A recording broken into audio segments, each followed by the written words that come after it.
السلام علیکم ورحمۃ اللہ وبرکاتہ۔ مکرم ناظرین، میں امید کرتا ہوں اللہ کے فضل و کرم سے آپ لوگ بخیر ہوں گے۔ اللہ تعالیٰ آپ لوگوں کو اپنے حفظ و امان میں رکھے۔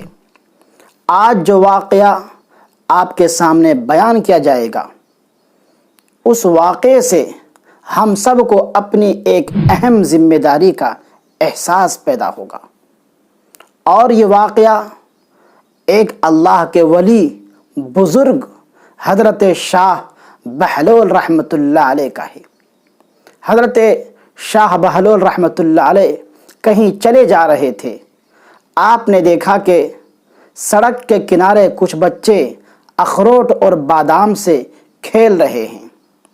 جس طرح ہمارے زمانے میں بچے کانچ کی گولی اور دوسری چیزوں سے کھیلا کرتے ہیں، اس زمانے کے اندر بچے اخروٹ اور بادام سے بھی کھیلا کرتے تھے۔ حضرت شاہ بہلول رحمۃ اللہ علیہ فرماتے ہیں، جہاں بہت سارے بچے کھیل رہے تھے، وہیں ایک بچہ کھڑا رو رہا تھا۔ مجھے یہ خیال ہوا کہ شاید اس کے پاس اخروٹ اور بادام نہیں ہے، جس کی وجہ سے یہ رو رہا ہے۔ میں نے بچے سے کہا کہ بیٹا رو مت، میں تمہارے لیے ابھی اخروٹ اور بادام لا کر دیتا ہوں، تو بھی ان بچوں کے ساتھ میں کھیلنا۔ حضرت شاہ بہلول رحمۃ اللہ علیہ فرماتے ہیں، یہ بات سن کر اس بچے نے میری طرف نگاہ اٹھا کر دیکھا اور کہا کہ او بے وقوف، کیا ہم دنیا میں کھیلنے کے لیے پیدا ہوئے ہیں؟ حضرت نے فرمایا، تو بیٹا کس کام کے لیے پیدا ہوئے ہیں؟ تو بچے نے کہا، علم حاصل کرنے کے لیے اور اللہ کی عبادت کرنے کے لیے۔ حضرت شاہ بہلول رحمۃ اللہ علیہ نے فرمایا، بیٹا اللہ تمہاری عمر میں برکت دے، یہ بات تم نے کہاں سے معلوم کیا؟ بچے نے کہا، حق تعالی شانہ کا ارشاد ہے، افحسبتم انما خلقناکم عبثا وانکم الینا لا ترجعون۔ اے انسان، کیا یہ تمہارا گمان ہے کہ ہم نے تمہیں بیکار پیدا کر دیا ہے اور یہ کہ تم ہماری طرف لوٹائے نہیں جاؤ گے؟ حضرت شاہ بہلول رحمۃ اللہ علیہ فرماتے ہیں، مجھے بڑا تعجب ہوا۔ میں نے کہا کہ بیٹا تو بڑا حکیم معلوم ہوتا ہے، مجھے کچھ نصیحت کر۔ حضرت کے کہنے پر بچے نے کچھ اشعار پڑھے، جن اشعار سے دنیا کی نفرت، بے توجہی، آخرت کا شوق و جذبہ ابھرتا تھا۔ یہ اشعار پڑھ کر اس بچے نے آسمان کی طرف رخ کیا، دونوں ہاتھ اٹھائے اور آنسوؤں کی لڑی اس کے رخساروں پر جاری تھی۔ اس کے بعد پھر 2 شعر پڑھے، جس کا ترجمہ یہ ہے، اے وہ پاک ذات جس کی طرف عاجزی کی جاتی ہے اور اسی پر اعتماد کیا جاتا ہے، اے وہ پاک ذات کہ جب کوئی شخص اس سے امید باندھ لے تو وہ نامراد نہیں ہو سکتا ہے اور اس کی امید ضرور پوری ہوتی ہے۔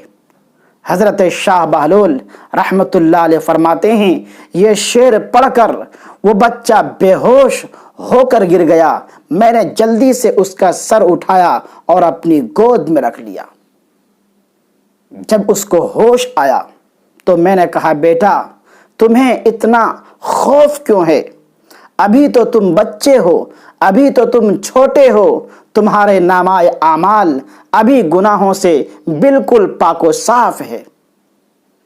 حضرت شاہ بہلول رحمۃ اللہ علیہ فرماتے ہیں، اس نے میری طرف گھور کر دیکھا اور کہا، اے بہلول ہٹ جاؤ، میں نے اپنی ماں کو ہمیشہ دیکھا ہے، جب وہ آگ جلانا شروع کرتی ہے تو پہلے چھوٹی چھوٹی لکڑیاں چولہے پر رکھتی ہے، اس کے بعد بڑی لکڑیاں رکھتی ہے۔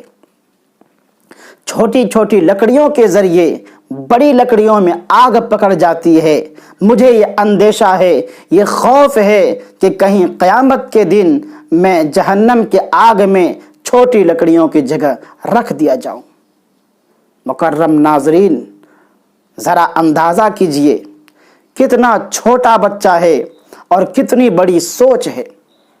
جس بچے کے نامہ اعمال میں گناہوں کا کوئی تصور نہیں، جن کے نامہ اعمال گناہوں سے بالکل پاک و صاف ہے، مگر پھر بھی دل میں آخرت کی فکر، آخرت کا خوف ہے۔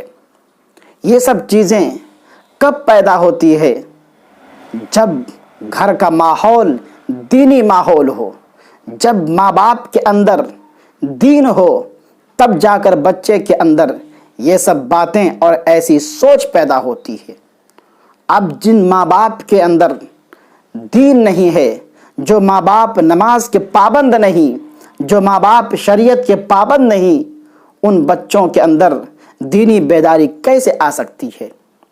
اس لیے میرے مکرم ناظرین، جس طرح ہماری یہ ذمہ داری ہے کہ ہم اپنے بچوں کے لیے اچھے سے اچھے کھانے کا انتظام کریں، اپنے بچوں کے لیے اچھے سے اچھے کپڑے کا انتظام کریں، اس سے کہیں بڑھ کر ہماری یہ بھی ذمہ داری ہے ہم اپنی اولاد کے لیے، اپنے بچوں کے لیے اچھی تعلیم و تربیت کا انتظام کریں، اچھے ماحول کا انتظام کریں، چونکہ بچہ جیسا ماحول دیکھتا ہے اسی ماحول میں ڈھل جاتا ہے۔ اس لیے اللہ تعالیٰ سے دعا کریں کہ اللہ تبارک و تعالی ہم سب کے گھروں میں 100% دینی ماحول قائم و دائم فرمائے۔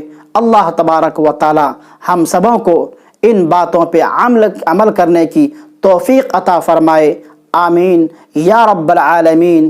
السلام علیکم ورحمۃ اللہ وبرکاتہ۔